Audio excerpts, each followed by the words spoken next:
morning student. Today we are going to solve the exercise 1.3 theorem 1.4.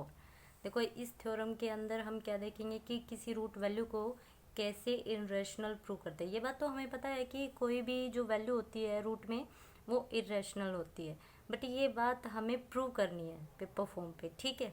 तो इसके लिए हमें क्या है, एक्सरसाइज में जितने भी क्वेश्चन है मोस्टली वो आपको इसी तरह से मिलेंगे। तो अगर आप इस थ्योरम को अच्छे से क्लियर कर लोगे तो आप क्वेश्चंस भी अच्छे से समझ पाओगे। इसलिए सबसे पहले मैं आपको ये थ्योरम करा रही हूँ, ठीक है। तो इसको थोड़ा सा ध्यान से देखिएगा। तो इस तरह के क्वेश्चन में हम क्या करते हैं, सपोज करके चलते हैं कि अगर इरेशनल आपसे पूछा गया तो हम लेट करके चलेंगे कि ये रैशनल नंबर है, ठीक है। सबसे पहले काम क्या करना है आपको, जो भी वैल्यू है आपको अगर वो इरेशनल प्रूव करनी है तो आप उसे रैशनल लेके चलोगे, ठीक है। अब यहाँ पे रूट इज इरेशनल, ये आपको प्रूव करना है। तो यहाँ पे लेके चलेंगे, हम अज्यूम करके चलेंगे। लेट अस अज्यूम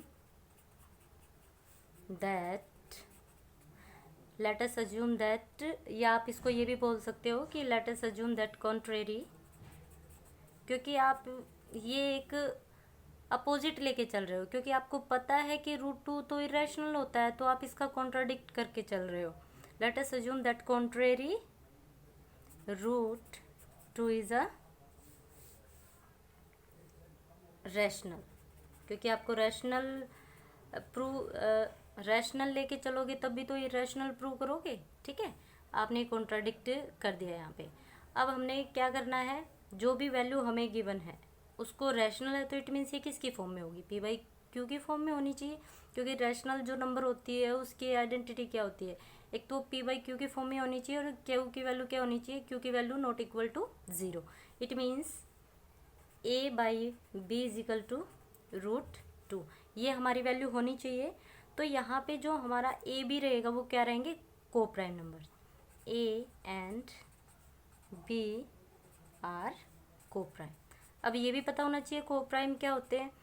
को प्राइम नंबर्स वो नंबर्स होते हैं जिनका सिर्फ 1 होता है या कॉमन फैक्टर ओनली 1 होता है, 1 के अलावा और कोई नहीं होता, ठीक है। तो यहाँ पे अगर 1 के अलावा कोई और कॉमन फैक्टर आ जाता है तो ये बात हमारी क्या हो जाएगी, गलत प्रूव हो जाएगी, ठीक है। तो हम यहाँ से लेके चलेंगे। फिर से रिपीट कर देती हूँ, को प्राइम नंबर क्या होते हैं जिनका एचसीएफ 1 होता है, एचसीएफ क्या होता है 1, ठीक है। को प्राइम नंबर्स होते हैं, 1 के अलावा उनका और कोई फैक्टर नहीं होता। अब यहाँ पे क्या करेंगे, A by B is equal to root 2 आपके पास आ गया है, क्रॉस मल्टीप्लाई करेंगे तो आपके पास क्या आ जाएगा, A is equal to root 2 B. अब यहाँ पे क्या करेंगे, जब भी आपके पास इस तरह से वैल्यू आती है तो आपको स्क्वेयर करना है। यहाँ पे करेंगे squaring both side, squaring both side. अब स्क्वेयर करेंगे तो आपके पास वैल्यू क्या आ जाएगी, A square is equal to root 2 का स्क्वेयर करेंगे तो 2 आ जाएगा, बी स्क्वेयर। इट मीन्स यहाँ पे क्या है, देखो यहाँ पे ये इक्वल का साइन है, इट मीन्स जो ये ए स्क्वेयर होगा ये 2 से डिविजिबल होगा यहाँ पे। तो क्या लिखेंगे, A square is divisible bye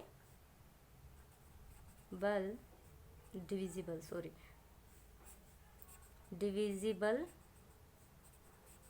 bye 2। अगर इसका स्क्वायर डिविजिबल है तो ये नंबर भी डिविजिबल होगा, ठीक है। सो ए इज ऑल्सो डिविजिबल बाय 2, क्योंकि यहाँ पे ए भी आपके पास 2 प्राइम नंबर है ना, तो दोनों को प्रूव करना है। ए की वैल्यू तो आ गई हमारे पास कि जो ये ए है ये 2 से डिविजिबल है, ठीक है। अब यहाँ पे क्या करना है हमें, क्योंकि हमें बी की वैल्यू और निकालनी है। अब बी की वैल्यू निकालने के लिए हमें क्या करना पड़ेगा, यहाँ पे ए इज इक्वल टू 2c, जहाँ पे c आपका क्या होगा, इज एनी इंटीजर। अब देखो कन्फ्यूज़न होती है कि हम यहाँ पे क्या लें, हमें कन्फ्यूज़न होती है कि यहाँ पे c कैसे लें या किसको हम a इक्वल टू 2c रखें। तो सबसे पहले है a की वैल्यू तो हमारे पास आ चुकी है, तो हमें b की वैल्यू लेके आनी है।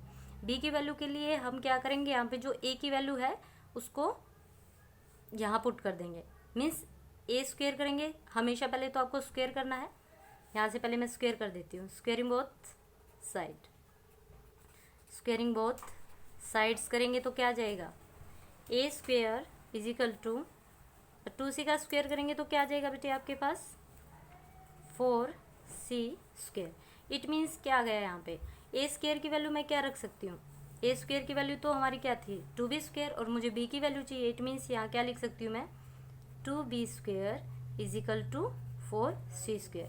आप जो यहाँ पे आपकी ए की वैल्यू आ गई इसको इक्वेशन फर्स्ट मान लेना, ठीक है, ताकि आपके लिए ईजी रहेगा, ठीक है, क्योंकि हमें ए एंड बी दोनों की वैल्यू यहाँ पे चाहिए। अब सेकेंड आपके पास क्या आ जाएगा, ए स्क्वायर की जगह क्या रख लिया आपने 2b स्क्वायर, क्योंकि हमने देखा था यहाँ ए स्क्वायर की वैल्यू क्या है आपके पास 2b स्क्वायर के इक्वल है। अगर इक्वल है तो मैं ए स्क्वायर के प्लेस पे 2b स्क्वायर रख सकती हूँ, तो मैंने यहाँ 2b स्क्वायर रख लिया तो 4c स्क्वायर यहाँ पे हो जाएगा। अब यहाँ से कट करेंगे तो 2 1 जा 2 2 जा, it means b square is equal to क्या आ गया बेटे 2c स्क्वायर। इट मीन्स क्या हो जाएगा b square is divisible by 2, so b is also divisible by 2।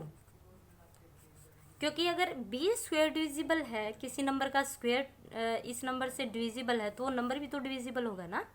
तो यहाँ पे ये हमने क्या मान के चल लिया कि ये सेकंड थ्योरम है। तो यहाँ पे क्या आ जाएगा बेटे from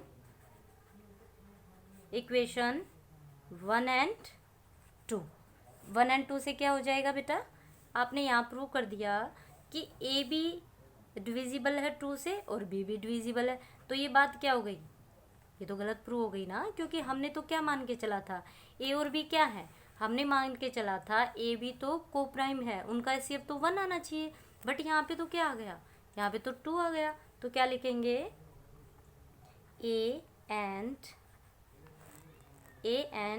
be having common factor 2, जबकि ये तो बात गलत है, मैं पहले ही बता चुकी हूँ 2 फैक्टर नहीं आना चाहिए था। अगर जो हम मान के चले थे वो यहाँ पे उस हिसाब से 1 आना चाहिए था, क्योंकि ए एंड बी तो को प्राइम है और को प्राइम नंबर का क्या होता है ओनली 1 फैक्टर होता है, और यहाँ तो 2 आ गया। इट मीन्स वो बात जो हम मान के चले थे वो यहाँ पे गलत प्रूव हो चुकी है। तो इट मीन्स जो हमने माना था वो क्या था, गलत माना था। तो आप यहाँ पे लिखोगे because A and be having common factor 2, so this contradiction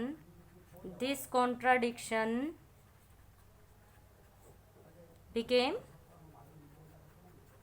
false and this contradiction